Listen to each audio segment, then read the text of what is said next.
दोस्तों, देव crystal clear academy में आपका एक बार फिर से स्वागत है। आज से मैं एक क्लास स्टार्ट कर रहा हूं आपका सॉल्व पेपर की। हम आपको जितने भी अब तक के जो है यूपी टेट के पेपर हुए हैं उसमें मनोविज्ञान के पार्ट को वन बाय वन आपका सॉल्व कराएंगे। डेली आपको 30 क्वेश्चन सॉल्व कराएंगे। ठीक है, तो आज हमने यूपी टेट का 2021 का पेपर उठा रखा है। यूपी टेट का 2021 का पेपर उठा रखा है। इसकी परीक्षा आपका 23 जनवरी 2022 को हुई थी। 23 जनवरी 2022 को इसकी परीक्षा हुई थी और इसमें हम आज सॉल्व करेंगे मनोविज्ञान के 30 क्वेश्चन। कितने करेंगे? 30 क्वेश्चन मनोविज्ञान के आज हम सॉल्व करेंगे। तो ये आपका टेक्स्ट बुक ऐप से मैंने पेपर को डाउनलोड किया है। तो इसमें एक सुविधा मिलती है हमको कि हिंदी और इंग्लिश दोनों वर्जन में रहता है, तो कभी कंफ्यूजन होती है, अगर हिंदी समझ में नहीं आती तो बगल में ही आपका इंग्लिश लिखा रहता है, हम उसको इजीली जो है देख लेंगे। ठीक है, तो स्टार्ट करें। रेडी सब लोग? आवाज क्लियर है? चलिए स्टार्ट करते हैं। ये आपका पेपर है भाग वन में आपको मनोविज्ञान देखने को मिलेगा। मनोविज्ञान आपका स्टार्टिंग होती है आपका भाग वन से, मतलब पहला जो पेपर का पहला अंश होता है, पहला पार्ट होता है, वो आपका मनोविज्ञान से ही स्टार्ट होता है। और मैंने बताया आपको, जब भी आप यूपी टेट की पेपर सॉल्व करने जाएंगे, आप जब एग्जाम देने जाएंगे, तो सबसे पहला काम अगर कीजिएगा, सबसे पहले किसी पेपर को हल कीजिएगा तो आप मनोविज्ञान वाले पार्ट को हल कीजिएगा। इसके बाद हिंदी, फिर पर्यावरण, फिर आपको मैंने जिस सीक्वेंस में जो चीजें बताई है आप उसी सीक्वेंस में करेंगे तो आपको आराम से अच्छे नंबर मिलेंगे और आपका टाइम मैनेजमेंट बहुत बढ़िया रहेगा। चलिए स्टार्ट करते हैं। पहला क्वेश्चन है, कोहलर निम्न में से किससे संबंधित है? थोड़ा सा ब्लर हो सकता है दिखे आपको, लेकिन मैं पढ़ूंगा तो आपको एकदम आवाज क्लियर रहेगी कि क्वेश्चन क्या पूछ रहा है। पहला क्वेश्चन है, कोहलर निम्नलिखित में से किससे संबंधित है? निम्नलिखित में से किससे संबंधित है? चार ऑप्शन दिए गए हैं। पहला ऑप्शन है आपका अभिप्रेरणा के सिद्धांत, दूसरा है अधिगम के सिद्धांत, तीसरा है व्यक्तित्व के सिद्धांत, चौथा है विकास के सिद्धांत। अंग्रेजी में देखिए, Kohler is associated with which of the following? पहला है theory of motivation, theory of learning, theory of personality and theory of development. तो कोहलर के बारे में हम जानते हैं कि कोहलर ने अंतर्दृष्टि या सूझ का सिद्धांत दिया था, गेस्टाल्टिज्म थ्योरी दिया था। और गेस्टाल्टिज्म थ्योरी या अंतर्दृष्टि या सूझ का सिद्धांत आपका किससे संबंधित था? लर्निंग से संबंधित था। तो इसमें आपका थ्योरी ऑफ लर्निंग जो सेकंड ऑप्शन है आपका, वही आपका सही हो जाएगा। ठीक है, आप इनके जो इस पेपर पे टिक होगा या बिंदी पड़ी होगी उससे आप कंफ्यूज मत होइएगा, हम जो बता रहे हैं आप उसी को ध्यान दीजिएगा। तो इसमें कौन सा ऑप्शन होगा आपका सही? अधिगम के सिद्धांत, यानी कि कोहलर, कोफ्का, वर्दीमर, ये तीन आपका मनोवैज्ञानिक थे, तीनों ने साथ एक्सपेरिमेंट किया था। चिंपैंजी पे किया था इन्होंने एक्सपेरिमेंट, वो हम आपको लर्निंग वाले चैप्टर में विस्तृत रूप से बताएंगे। अभी हम सॉल्व करा रहे हैं तो केवल आप इतना जानिए कि आपका क्वेश्चन का आंसर क्या है। तो कोहलर किससे संबंधित है? थ्योरी ऑफ लर्निंग से या अधिगम के सिद्धांत से। चलते हैं क्वेश्चन नंबर 2 पे। क्वेश्चन नंबर 2 कहता है, मैकडूगल के अनुसार मूल प्रवृत्तियों की संख्या होती है। मैकडूगल, विलियम मैकडूगल साहब मूल प्रवृत्तियों और संवेगों के बारे में चर्चा किए थे। तो इनके अनुसार पूछ रहे हैं कि मूल प्रवृत्तियों की संख्या कितनी है। According to McDougall, the number of instincts are, instincts बोलते हैं, इंस्टिंक्ट माने मूल प्रवृत्तियां, इंस्टिंक्ट माने मूल प्रवृत्तियां, तो इनकी संख्या कितनी है आपको बताना है। तो मैकडूगल साहब ने कितनी मूल प्रवृत्तियां बताई थी? 14। कितनी बताई थी? आपकी 14 मूल प्रवृत्तियां बताई थी। कितनी बताई थी? आपकी 14 मूल प्रवृत्तियां। ये एकदम फैक्चुअल क्वेश्चन है, यूपी टेट में सबसे ज्यादा फैक्चुअल क्वेश्चन ही पूछे जाते हैं, इसलिए आप लोग फैक्चुअल क्वेश्चन को ध्यान दीजिएगा, बहुत इंपॉर्टेंट है। मैकडूगल साहब, थ्योरी ऑफ लर्निंग में आपका पावलोव आएंगे, कोहलर आएंगे, स्किनर आएंगे, ये सारे बहुत इंपॉर्टेंट है। ठीक है, बाकी सीएल हल है, गुथरी है, इन सबके कम क्वेश्चन पूछे जाते हैं, लेकिन इनके क्वेश्चन ज्यादा पूछे जाते हैं। आगे बढ़ते हैं, क्वेश्चन नंबर 3 देखते हैं। क्वेश्चन नंबर आपका 3 देखते हैं। क्वेश्चन नंबर 3 देखते हैं। क्वेश्चन नंबर 3 कह रहा है, मानसिक उद्वेलन प्रतिमान का प्रयोग निम्न में से किसके शिक्षण हेतु किया जाता है? शिक्षण हेतु मतलब किसकी टीचिंग के लिए मानसिक उद्वेलन या ब्रेन स्टॉर्मिंग का यूज किया जाता है? देखिए इधर पढ़ लीजिए, brain storming model of teaching is used to improve which of the following. तो ब्रेन स्टॉर्मिंग किसके लिए यूज किया जाता है? इसके दो आंसर हो सकते हैं। पहला आपका है प्रॉब्लम सॉल्विंग और दूसरा है आपका क्रिएटिविटी। मोस्ट परफेक्ट ऑप्शन जो है आपका वो क्रिएटिविटी होगा। मोस्ट परफेक्ट ऑप्शन जो होगा आपका क्रिएटिविटी होगा। जब भी हम सृजनात्मकता का शिक्षण करते हैं तो ब्रेन स्टॉर्मिंग टाइप के क्वेश्चन आपको दिए जाते हैं। जैसे उदाहरण के लिए समझिए, किसी बालक को प्रोजेक्ट दिया जाता है, जब आप छठी सातवीं या पांचवी के बाद आप जिस क्लास में भी जाते हैं तो बच्चों को छोटे छोटे प्रोजेक्ट दिए जाते हैं कि आप जाइएगा अपने आसपास के जो है पालतू जानवरों के नाम लिख के आइएगा, एक चार्ट पेपर पे उनके चित्र बना के लाइएगा। तो ये प्रोजेक्ट किस लिए दिए जाते हैं? इन प्रोजेक्ट का उद्देश्य ही यही होता है कि बच्चे का ब्रेन थोड़ा सा, ब्रेन में स्टॉर्म आए, तूफान आए, अपने आसपास की चीजों को एक्सप्लोर करे वो। तो क्या होगा इसका आंसर? आपका क्रिएटिविटी होगा। कुछ लोग आपका ये समस्या समाधान भी मानते हैं, आयोग ने भी शायद समस्या समाधान ही माना था, लेकिन इसका मोस्ट परफेक्ट आंसर जो होगा आपका वो क्या होगा? आपका सृजनात्मकता होगा या क्रिएटिविटी होगा। उसके बाद अगला क्वेश्चन है चौथा, निम्न में से किसके प्रयोग में कुत्ता एक विषयी था? निम्न में से किसके प्रयोग में कुत्ता एक विषयी था? मतलब dog was the experimentee in whose experiment, ठीक है, कुत्ते पर प्रयोग किसने किया था? मोटा मोटा क्वेश्चन का आंसर, मोटा मोटा क्वेश्चन के कहने का मतलब यह है। तो कुत्ते पर किसने प्रयोग किया था? पहला ऑप्शन है स्किनर, दूसरा कोहलर, तीसरा है थॉर्नडाइक और चौथा है पावलोव। तो हम जानते हैं छोटी सी ट्रिक भी है, पावलोव का कुत्ता, थॉर्नडाइक की बिल्ली, कोहलर का चिंपैंजी और स्किनर का चूहा। स्किनर ने चूहे पर प्रयोग किया था, कोहलर ने आपका चिंपैंजी पर, थॉर्नडाइक ने आपका बिल्ली पर और पावलोव ने कुत्ते पर। तो इसमें क्या ऑप्शन हो जाएगा सही? कुत्ता, यानी कि कुत्ते पर प्रयोग किसने किया था? पावलोव साहब ने। किसने किया था? पावलोव साहब ने। देखिए बहुत इजी क्वेश्चन है, बहुत टफ क्वेश्चन नहीं है। यूपीटेट का जो हवा होता है कि लोग कहते हैं कि हाँ हमारा 1 नंबर से रुक गया, 2 नंबर से रुक गया, हम कहते हैं हमारा एक बार पढ़ के तो देखिए, अगर आप फेल हो जाइएगा तो बताइएगा, फेल हो तो दिखाइए आप पढ़ने के बाद, ठीक है। 4 क्वेश्चन, अगले क्वेश्चन पे चलते हैं, पांचवा क्वेश्चन देखते हैं। पांचवा क्वेश्चन है मौलिकता, नमनीयता तथा प्रवाह निम्न में से किसके घटक हैं? कौन कौन से? मौलिकता, नमनीयता तथा प्रवाह, ठीक है। अंग्रेजी में ओरिजिनलिटी, फ्लेक्सिबिलिटी एंड फ्लो। क्या क्या? Originality, flexibility and flow are the components of which of the following. जहां पर भी आपकी मौलिकता की बात आ जाए, हमेशा जान लीजिए मौलिकता और नमनीयता यानी लोचपन की बात आ जाए, ये दो शब्द आपको कहीं भी मिल जाए, प्रवाह तो छोड़ दीजिए मान लीजिए, लेकिन ये दो शब्द आपको कहीं भी मिले तो वहां आप मूंद कर आप किस पे लगाएंगे टिक? आपका सृजनात्मकता पर। मौलिकता आपका सृजनात्मकता का मूल ही होता है, ठीक है। जब आप मौलिकता से परे कहते नहीं, स्थिति से परे जाके सोचने की योग्यता ही आपका क्या है? सृजनात्मकता है। मतलब कुछ क्रिएटिव। वकील लोग क्या होते हैं? वकील लोग जो होते हैं वो क्रिएटिव होते हैं, तथ्यों को तोड़ मरोड़ के कैसे पेश कर लेते हैं? क्योंकि उनके अंदर क्रिएटिविटी होती है, सृजनात्मकता होती है। समझ रहे? कलाकार क्या होता है? कवि क्या होते हैं? कल्पना के अनुसार बहुत सारी नई नई चीजों के बारे में सोच लेते हैं, तो वो क्या है? वो क्रिएटिव माइंड है, ठीक है। Originality, flexibility and flow are the components of creativity, ठीक है। यानी कि मौलिकता, नमनीयता तथा प्रवाह किसके घटक हैं? आपका सृजनात्मकता के। अगला क्वेश्चन है युत्सा है, युत्सा या कॉम्बैट इज, ठीक है। युत्सा थोड़ा सा हिंदी का शब्द टफ लगेगा आपको। युत्सा आपका या युद्ध प्रियता जो है आपका, या क्या है? आपका एक मूल प्रवृत्ति है। युत्सा क्या है? आपकी एक मूल प्रवृत्ति है। विलियम मैकडूगल की 14 मूल प्रवृत्तियों में आपकी पहली मूल प्रवृत्ति ही आपकी युत्सा होगी, युत्सा होगी, ठीक है। आपके 6 क्वेश्चन कंप्लीट। आगे बढ़ते हैं, जल्दी जल्दी करेंगे थोड़ा सा, ठीक है। 7वें नंबर पे आते हैं, 7वां नंबर क्वेश्चन देखते हैं। 7वां नंबर क्वेश्चन है बालकों के सामाजिक विकास को प्रभावित करने वाले तत्व हैं। क्वेश्चन को ध्यान से पढ़िएगा। Factors affecting the social development of children. क्या पूछ रहे हैं इसमें? सोशल डेवलपमेंट यानी सामाजिक विकास। सामाजिक विकास कैसे प्रभावित होगा? पहला है आर्थिक तत्व, दूसरा है वंशानुगत तत्व, तीसरा है शारीरिक तत्व और चौथा है सामाजिक परिवेश जन्य तत्व। तो भाई सामाजिक विकास अगर प्रभावित होगा तो इसमें अगर ये वाला ऑप्शन ना दिया गया होता, सोशल इन्वायरमेंटल एलिमेंट्स, अगर ये वाला ना दिया गया होता तब आपको थोड़ा सा कंफ्यूज होने की जरूरत थी, लेकिन इसमें तो पहले एकदम क्लियर कट दे दिया गया है। सोशल इन्वायरमेंटल फैक्टर यानी सामाजिक परिवेश जन्य तत्व या वातावरणीय तत्व। तो सामाजिक विकास कैसे प्रभावित होगा? उसके आसपास के समाज से, आसपास के पर्यावरण से। तो यानी कि आपका इसमें क्या ऑप्शन हो जाएगा? सोशल इन्वायरमेंटल एलिमेंट्स या आपका सामाजिक परिवेश जन्य तत्व, ठीक है। बालकों के सामाजिक विकास को कौन प्रभावित करता है? तो सामाजिक परिवेश जन्य तत्व उसके प्रभावित करते हैं। अगला क्वेश्चन है शारीरिक विकास का एक प्रमुख नियम निम्न में से कौन सा है?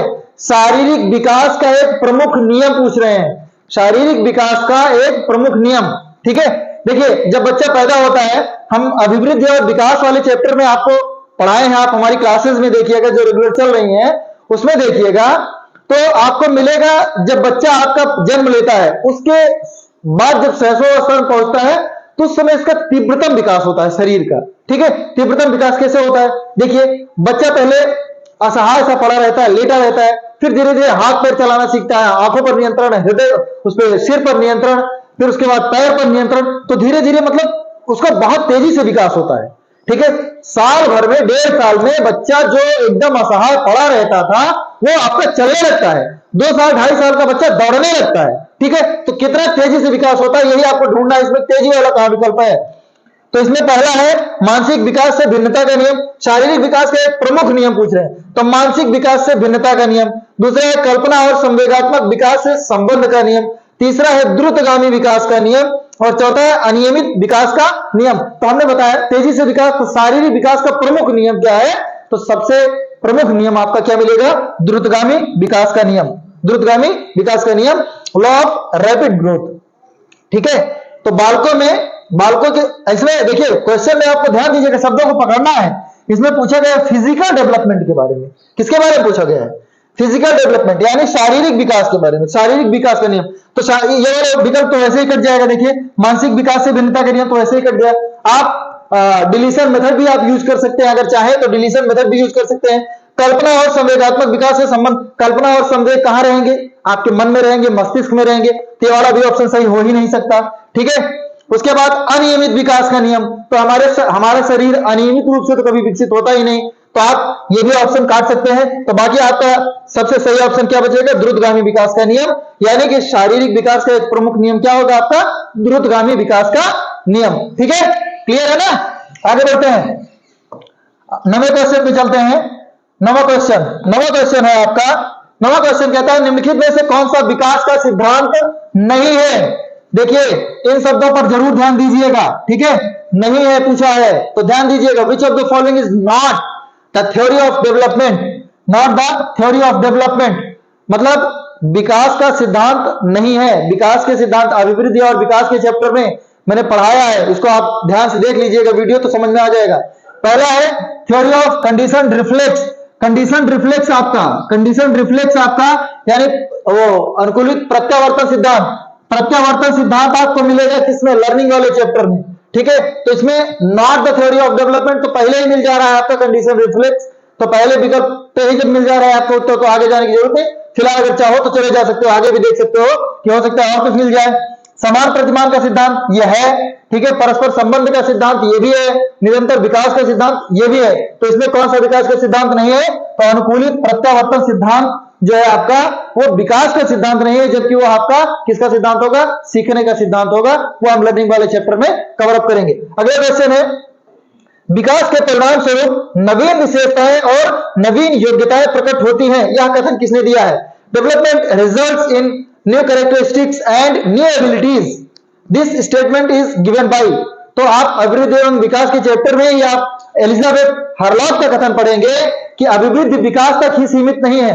अभिवृद्धि विकास तक ही सीमित नहीं, विकास उल्टा बोल रहे हैं, विकास अभिवृद्धि तक ही सीमित नहीं है, इसकी अपेक्षा इसमें परिपक्व अवस्था के लक्षणों का प्रगतिशील क्रम निहित होता है।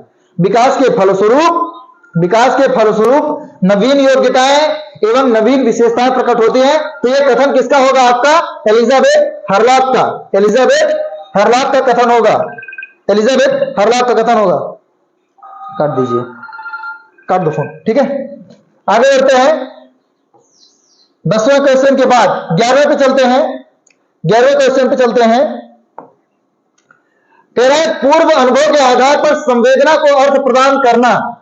पूर्व अनुभव यानी कि आपका प्रायर एक्सपीरियंस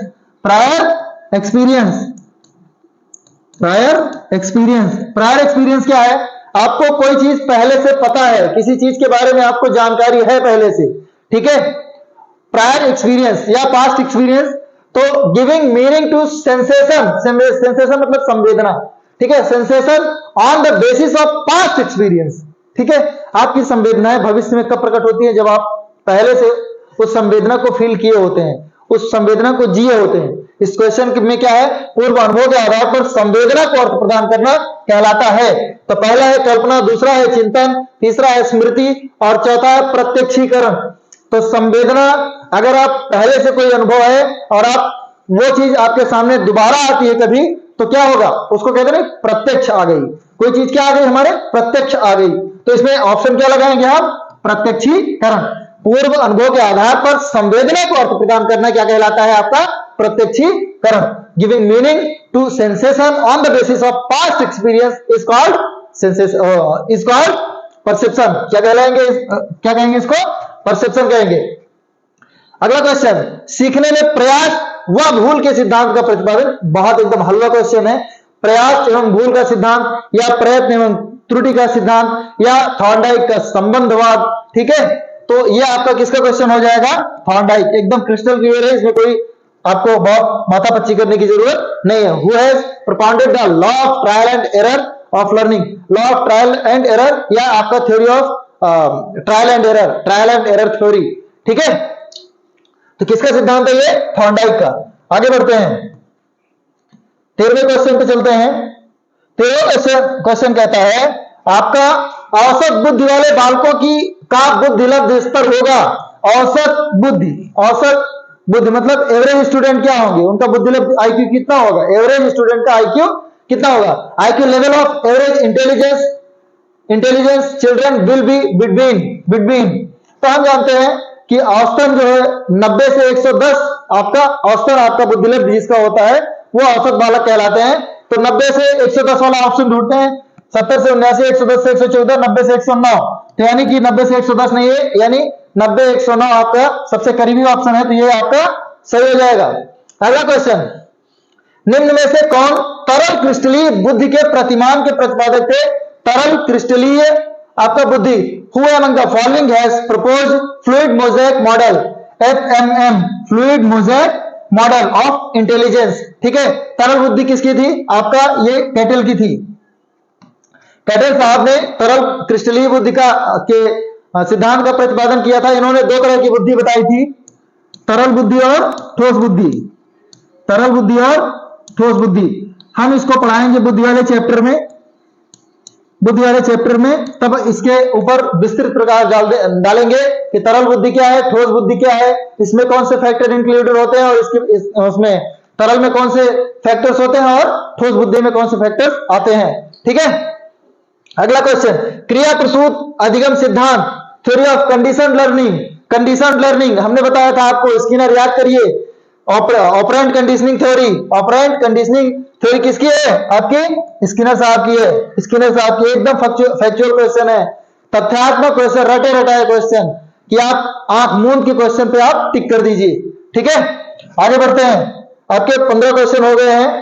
उसके बाद ब्लूप्रिंट। अगला क्वेश्चन है, ब्लूप्रिंट निम्न में से किसका महत्वपूर्ण घटक है। ब्लूप्रिंट निम्न में से किसका महत्वपूर्ण घटक है। Blueprint is an important component of which of the following. Blueprint क्या होता है बताइए। जब हम कोई चीज बनाने लगते हैं, कोई चीज बनाने लगते हैं तो उसकी एक रूपरेखा तैयार करते हैं। कोई प्रोजेक्ट बनाए, जैसे घर बनाना हुआ तो हम उसका एक नक्शा बनाएंगे। ठीक है, कि कहां पे हमारा जो है किचन होगा, कहां बाथरूम होगा, कहां आपका लेट्रिन होगा, कहां आपका ड्राइंग रूम होगा, तो एक प्रारूप बनाते हैं, नक्शा बनाते हैं, तो वही तो है ब्लूप्रिंट आपका। तो यानी किसी चीज के निर्माण के पहले तो ब्लूप्रिंट, मनोविज्ञान में ब्लूप्रिंट का क्या तात्पर्य है ढूंढते हैं इसमें। पहला ऑप्शन है टेस्ट कंसेप्शन, दूसरा है टेस्ट स्कोरिंग, तीसरा है टेस्ट एडमिनिस्ट्रेशन, टेस्ट वैलिडेशन। पहला परीक्षण निर्माण, दूसरा अंकन, तीसरा प्रशासन, चौथा है परीक्षण की वैधता। देखिए अंकन क्या होगा, अंकन तब होगा जब आप परीक्षा करा लोगे। ठीक है, परीक्षण का प्रशासन, परीक्षा कराते समय जब जो आप परीक्षा करा रहे हो तो उसको बोलते हैं प्रशासित करना। और परीक्षण की वैधता, जब उसके क्वेश्चन आप एनालाइज करोगे कि जिस चीज का आप मापन कर रहे हो, जिस चीज को जानना चाहते हो विद्यार्थियों के बारे में, अगर वही चीज उस परीक्षा से आपका आकलन हो रहा है तो आपका परीक्षण वैध होगा। तो हमको इन चीजों से मतलब नहीं। ब्लूप्रिंट क्या होगा आपका, परीक्षण निर्माण से संबंधित होगा, test construction. Blueprint is an important component of test construction. Blueprint किसका कंपोनेंट है, तो टेस्ट कंस्ट्रक्शन का है। अगला है, विकास की पूर्व संक्रियात्मक अवस्था निम्न में से किसने दिया था। पूर्व संक्रियात्मक, मूर्त संक्रियात्मक, संवेदीगामक ये सब किसके चरण थे बताइए? जीन पियाजे साहब के। किसके थे? जीन पियाजे। कहीं है इसमें? देखिए ब्रूनर, स्किनर, कोहलर है, पियाजे। चौथा ऑप्शन जीन पियाजे। Pre operational stage is the stage of development process, development proposed by किसके द्वारा? तो पियाजे के द्वारा। ठीक है, पहली अवस्था क्या बताई थी? याद करिए इसको, संवेदी गामक अवस्था बताई थी ना। फिर पूर्व संक्रियात्मक, ठीक है, पूर्व संक्रियात्मक के बाद मूर्त संक्रियात्मक अवस्था, फिर औपचारिक संक्रियात्मक अवस्था। चार स्टेजेस आपकी बताई थी जीन पियाजे साहब ने, डेवलपमेंट की थी। ठीक है, उसके बाद आगे बढ़ते हैं, 18th क्वेश्चन पे चलते हैं। 18th क्वेश्चन है, एमपीपीआई परीक्षण का उपयोग निम्न में से किसके मापन में किया जाता है? MPPI is test used to measure which of the following. MPPI, ये शायद गलत छप गया है यहाँ पे, एमपीपीआई नहीं होता, एमएमपीआई होता है। एमएमपीआई क्या है? इसको ये पर्सनालिटी इन्वेंट्री है आपकी, ये व्यक्तित्व परीक्षण के लिए एक इन्वेंट्री बनाई जाती है। इसका नाम है Minnesota multiphasic personality inventory. Minnesota multiphasic personality inventory. ठीक है, तो मल्टीफेजिक पर्सनालिटी इन्वेंट्री, तो इसका मतलब ये किसके उपयोग में आएगी? तो आपके व्यक्तित्व परीक्षण में। किसमें आएगी? व्यक्तित्व परीक्षण में, यानी कि पर्सनालिटी टेस्ट के लिए आपका एमएमपीआई टेस्ट का यूज किया जाएगा। एमपीपीआई ये गलत छपा है, ठीक है, ये गलत छपा था। आगे बढ़ते हैं 19th क्वेश्चन पे चलते हैं। क्वेश्चन नंबर 19 देखते हैं। इसमें है, अधिगम हेतु निम्न में से क्या सर्वाधिक आवश्यक है? अधिगम में निम्न में से क्या सर्वाधिक आवश्यक है? अभिप्रेरणा, निर्देशन, परिपक्वता और रुचि। ठीक है, विच of the following is most essential for learning? ठीक है, देखिए लर्निंग के लिए क्या इंपॉर्टेंट हो सकता है, आप विचार कीजिए। पहला है मोटिवेशन। जब आप कहते नहीं, जब आपके अंदर इच्छा रहेगी तभी तो आप सीखना चाहोगे। बताइए, सीखने की इच्छा ही क्या है आपकी? अभिप्रेरणा है। ठीक है, सीखने की इच्छा क्या है आपकी? अभिप्रेरणा है।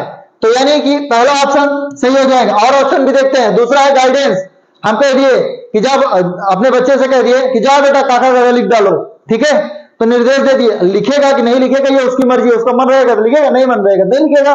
ठीक है, हम कह दिए बाबा से अपने कह दिए, बाबा जी हमारा ये खेत जोतता है, आप जुतवा दीजिए। ठीक है, बाबा जी का मन करेगा करेंगे, नहीं तो नहीं करेंगे। लेकिन जब अंदर से मोटिवेट रहेंगे, नहीं यार इसको खेत जुतवा के इसमें खेती करना है, बोना है इसको, ठीक है, तो अंदर से जब मोटिवेट रहेंगे तो क्या करेंगे? वो काम को करेंगे। ठीक है, तो गाइडेंस हमारी समझ से इंपॉर्टेंट नहीं है। मैच्योरेशन, परिपक्वता तो सबसे लास्ट का स्टेप है। परिपक्वता तो लर्निंग का लास्ट स्टेप है, तो इसका कोई मतलब ही नहीं। हाँ, इंटरेस्ट थोड़ा सा प्रभावित करता है।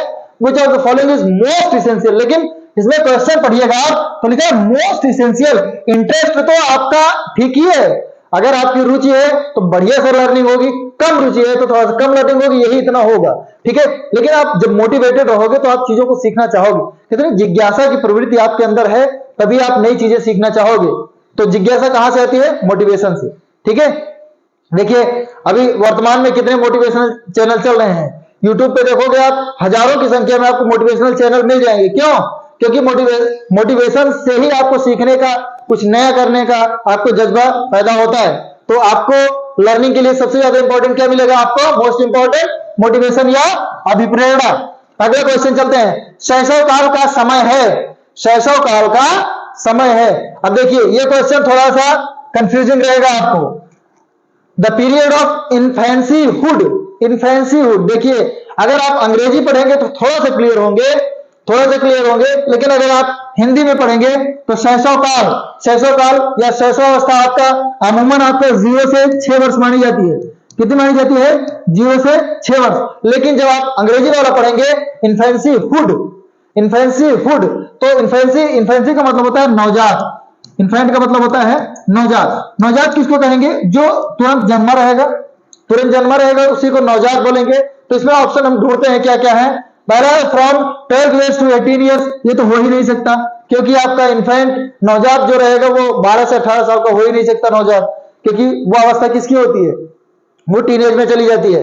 अप टू 15 ईयर्स, अब इसमें अप टू कर दिया गया है। अप टू मतलब आपका 15 वर्ष तक तो 15 वर्ष तक तो कई अवस्थाएं आ जाती हैं, शैशवावस्था आती है, बाल्यावस्था आती है, फिर किशोरावस्था आती है। तो ये ऑप्शन भी आपका गलत होगा।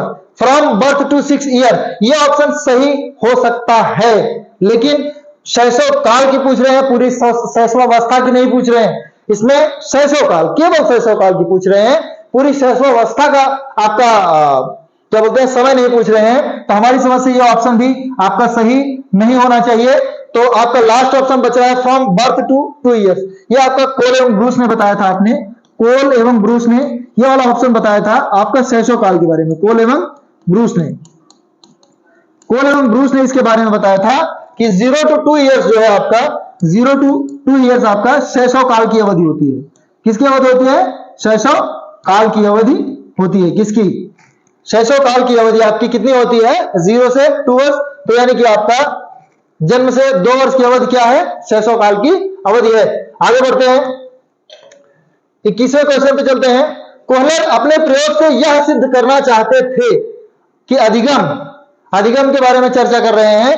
कोहलर अपने प्रयोग से क्या सिद्ध करना चाहते थे कि अधिगम है क्या चीज? अधिगम क्या चीज है? अधिगम समग्र परिस्थिति का प्रत्यक्षीकरण है। मैंने बता दिया, गेस्टाल्टिज्म का मतलब ये, गेस्टाल्ट का मतलब ये समग्राकृति, पूर्णाकार। ठीक है, गेस्टाल्ट का मतलब है समग्राकृति या पूर्णाकार।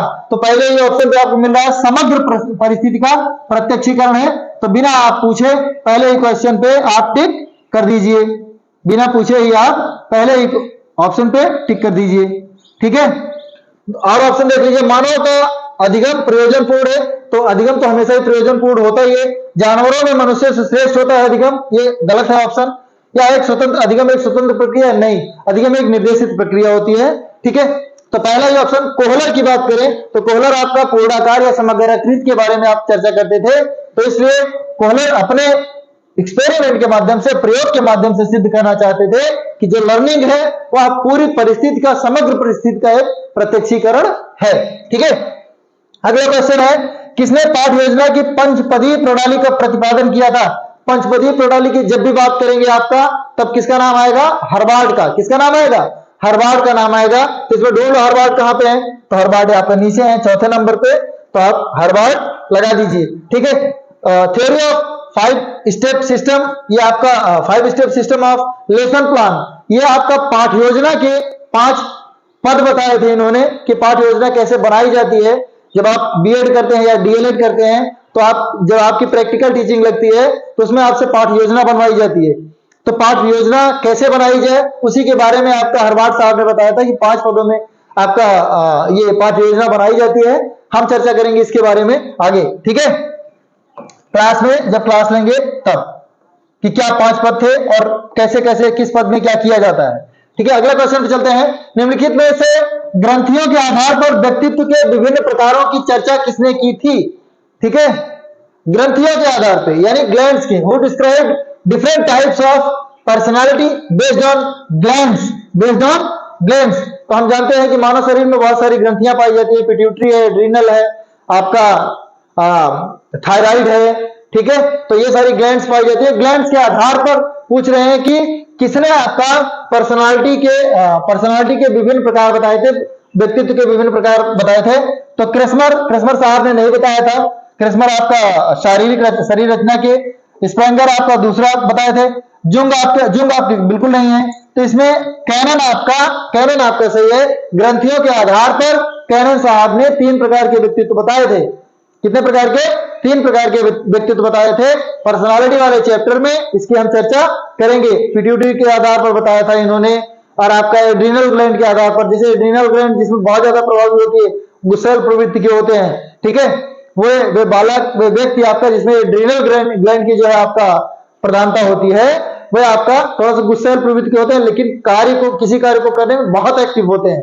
ठीक है, तो ये आगे हम बताएंगे जब व्यक्तित्व का चैप्टर पढ़ाएंगे उसमें। फिर अगला क्वेश्चन है, सृजनात्मकता मौलिक परिणामों को अभिव्यक्त करें। देखिए, मौलिकता हमेशा सृजनात्मकता के साथ मौलिकता लगी रहेगी। सृजनात्मकता के साथ मौलिकता हमेशा लगी रहेगी। क्या कह रहे हैं? सृजनात्मकता मौलिक परिणामों को अभिव्यक्त करने का की मानसिक प्रक्रिया है। यह कथन किसका है? सृजनात्मकता मौलिक परिणामों को अभिव्यक्त करने की। तो यह कथन एक परिभाषा है, क्रो एवं क्रो साहब ने दी थी। अगर ऑप्शन है तो देख लीजिए, यह आपका क्रो एवं क्रो आपका ये दूसरा ऑप्शन है क्रो एंड क्रो, तो यानी कि आपका दूसरा ऑप्शन सही हो जाए। Creativity is a mental process to express the original outcomes, the statement is of Crow and Crow. ठीक है, किसका स्टेटमेंट है? क्रो एंड क्रो का। 24 क्वेश्चन हो गए हैं, 6 क्वेश्चन बचे हैं आपके, आगे बढ़ते हैं। 25वां क्वेश्चन है आपका, 25वां क्वेश्चन है बीएफ स्किनर के अनुसार बच्चों में भाषा का विकास होता है। बीएफ स्किनर साहब आपका बताए थे, ऑपरेंट कंडीशनिंग के बारे में बताए थे आपको, ऑपरेंट कंडीशनिंग के बारे में, क्रिया प्रसूत अनुबंधन के बारे में बताए थे बीएफ स्किनर साहब। तो कह रहे हैं according to BF Skinner language development in children takes place. ठीक है, तो जहां पे देखिए इसमें अगर कहीं पे रिइंफोर्समेंट वगैरह अगर मिल जाएगा तो समझ लीजिए कि इन्हीं की थ्योरी है वो। ठीक है, तो पहला देखिए जन्मजात क्षमताओं के फलस्वरूप बच्चों में भाषा का विकास, जन्म से भाषा का विकास होता है। तो भाषा का विकास तो हम जानते हैं कि वंशानुक्रम के अलावा वातावरण पर निर्भर करता है। जैसे अमेरिका में बच्चा पैदा होगा तो वहां इंग्लिश का माहौल रहेगा, इंग्लिश सीखेगा। इंडिया में पैदा होगा तो साउथ में पैदा होगा, जहां पे आपका तमिल का माहौल रहेगा तमिल सीखेगा, हिंदी का माहौल रहेगा हिंदी सीखेगा, जहां भोजपुरी का माहौल रहेगा भोजपुरी सीखेगा। तो फिलहाल जन्मजात क्षमताओं के फलस्वरूप भाषा नहीं सीखेगा। अगला है देखिए, इसमें स्किनर के अनुसार भी बताना है, ध्यान दीजिएगा, अपने अनुसार नहीं बताना है आपको कैसे भाषा सीखेगा, स्किनर के अनुसार। दूसरा व्याकरण में प्रशिक्षण के फलस्वरूप, तो पहले बंदा व्याकरण नहीं सीखता है, पहले भाषा सीखता है बाद में व्याकरण सीखता है। पहले याद कीजिए गेस्टाल्टिज्म क्या कहता है, पहले पूर्णाकार फिर उसके अंश, पहले समग्राकृत फिर उसके अंश। ठीक है, तो पहले भाषा सीख जाएगा, उसके बाद उसके व्याकरण की चर्चा होगी। फिर तीसरा ऑप्शन है अनुकरण एवं प्रबलन के फलस्वरूप। ये हमको कुछ सही लग रहा है, अनुकरण एवं प्रबलन के फलस्वरूप। क्यों सही लग रहा है बताइए? जैसे बच्चा जो भी भाषा सीखता है वह आपका अपने आस पड़ोस से मम्मी पापा जो बोल रहे होते हैं, उसके भाई बहन जो बोल रहे होते हैं, उसके घर परिवार में जो भाषा बोली जा रही होती है वही भाषा तो बच्चा सीखता है। बाकी अन्य भाषाएं जब स्कूल जाएगा तो हो सकता है वहां किसी दूसरी भाषा में बात हो रही हो, किसी दूसरी भाषा की पढ़ाई हो रही हो, तो वहां वो सीखेगा, वो भाषा सीखेगा। लेकिन जो तात्कालिक भाषा है बच्चे की, वह आपका इमिटेशन से ही सीखी जाएगी, अनुकरण से ही सीखी जाएगी, अनुकरण से ही सीखी जाएगी। तो इसमें क्या है आपका अनुकरण एवं प्रबलन के फलस्वरूप, इमिटेशन एंड आपका रीइंफोर्समेंट, इमिटेशन एंड रीइंफोर्समेंट। तो स्किनर साहब कहते हैं कि बच्चों में भाषा का विकास अनुकरण एवं प्रबलन के फलस्वरूप होता है। अगला क्वेश्चन है मूल प्रवृत्तियों को 14 प्रकार से किसने वर्गीकृत किया था? पहले भी क्वेश्चन आपका आ गया था, विलियम मैकडूगल साहब ने मूल प्रवृत्तियों के 14 प्रकार बताए हैं। तो इसमें मैकडूगल साहब आपका सही ऑप्शन हो जाएगा। अगला क्वेश्चन है किसी दूसरी वस्तु की अपेक्षा एक वस्तु पर चेतना का केंद्रीकरण अवधान है। या रुचि एवं अवधान चैप्टर की एक परिभाषा है डम्बिल साहब की। Attention is the concentration of consciousness upon one object rather than upon another. ठीक है, एक ही वस्तु पर दूसरे की अपेक्षा ध्यान का केंद्रीकरण ही अवधान है। ठीक है, तो किसकी परिभाषा है? ये डम्बिल की परिभाषा है। तो इसमें और ऑप्शन पढ़ने की आपको जरूरत भी नहीं है, ये डम्बिल की परिभाषा है और ऑप्शन की जरूरत नहीं है आपको। ठीक है, किसकी परिभाषा है? ये डम्बिल की परिभाषा है। अगला क्वेश्चन है निम्नलिखित में किसका नाम सुजनन शास्त्र के पिता से जुड़ा हुआ है? सुजनन शास्त्र यानी यूजेनिक्स। जब भी हम यूजेनिक्स की चर्चा करते हैं तो अपने आप मन में हमारे एक ही नाम आता है, सिर्फ एक नाम आता है, गाल्टन। किसका नाम आता है? गाल्टन। ये जब हम मनोविज्ञान पढ़ाना शुरू किए थे तभी आपको थ्योरी ऑफ इंडिविजुअल डिफरेंसेस बताया था हमने, व्यक्तिक विभिन्नताओं का सिद्धांत, थ्योरी ऑफ इंडिविजुअल डिफरेंसेस। तो यही से गाल्टन साहब से ही आपका शुरुआत होती है। गाल्टन साहब ये है, गाल्टन आपका चौथे नंबर पर है। तो थ्योरी ऑफ इंडिविजुअल डिफरेंसेस इन्होंने दिया था, थ्योरी ऑफ इंडिविजुअल डिफरेंसेस। ठीक है, ये किसकी थ्योरी थी? आपकी गाल्टन साहब की थ्योरी थी। और ये इंडिविजुअल डिफरेंसेस की पहचान यूजेनिक्स ब्रांच में ही आपने किया था। ठीक है, तो सुजनन शास्त्र का पिता किसको कहा गया? आपका गाल्टन साहब को। किसको कहा गया? गाल्टन साहब को। चलते हैं अगले क्वेश्चन पे, 2 क्वेश्चन और बचे, जल्दी से कर लेते हैं। अगला क्वेश्चन है आपका 12 वर्ष से 16 वर्ष के बालकों हेतु हिंदी में